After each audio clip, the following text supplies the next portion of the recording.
Hindi naman ito competition eh. Family reunion lang naman ito na karaoke. Pero sa totoo lang, naiirita na kami sa boses mo. Pare-pareho lang tayong dito hindi magagandang boses, no? At least kami, hindi namin pinipilit, Melody.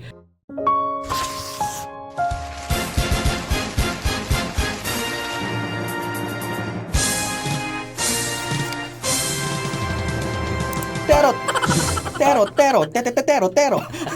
Ganun ba? Taas na score ko, ang taas na score ko, Papa Billy, 93.5. Habang buhay forever. Eto nga barangay, no? Dahil nga may score na yung problem sender natin. Talaga naman itodo na natin to. Sabi niya dito sa drama sa Talk to Papa. Hala, ako na. Walang sasabay ha. Sa akin lang to. Tagal ko naghintay sa pila. Ang daming nakalagay na numbers. Naku, kakanta na naman tong si Melody. Handaan nyo na yung mga tenga nyo. Dito talaga, palabiro. Ginagalingan ko naman kapag kumakanta ako, no? Para naman worth it ang pila sa karaoke. Alam ko naman, Iha.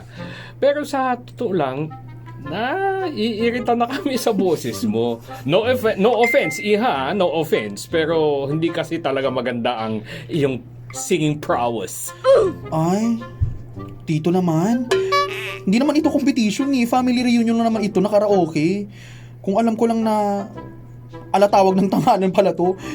At kayo yung mga judges, hindi na lang sana ako kakanta, no? Masaya na naman ako na kumakanta, tito. Basta kakanta ako. Ay, Melody. Eto. Teka, pang merienda mo. Ha? Maghalo-halo ka muna dun sa Spratly Islands. Basta huwag ka lang kakanta. Tito naman eh. Alam nyo, grabe na kayo sa akin, tito ha. Ito na lang. Ito na nga lang yung kaligayahan ko, ipagkakait pa sa akin. Eh kung sila tita nga, kung makakanta ng Nosy Balasi, kala mo naman talaga, mga magagaling.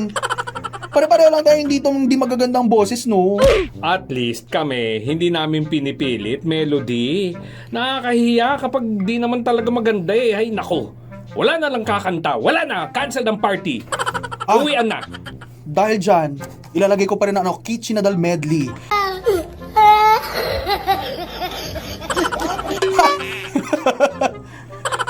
Sunod ako sa Bee Gees. Okay. Bee Gees medley. Oo, hindi ba i-air supply yan, tito?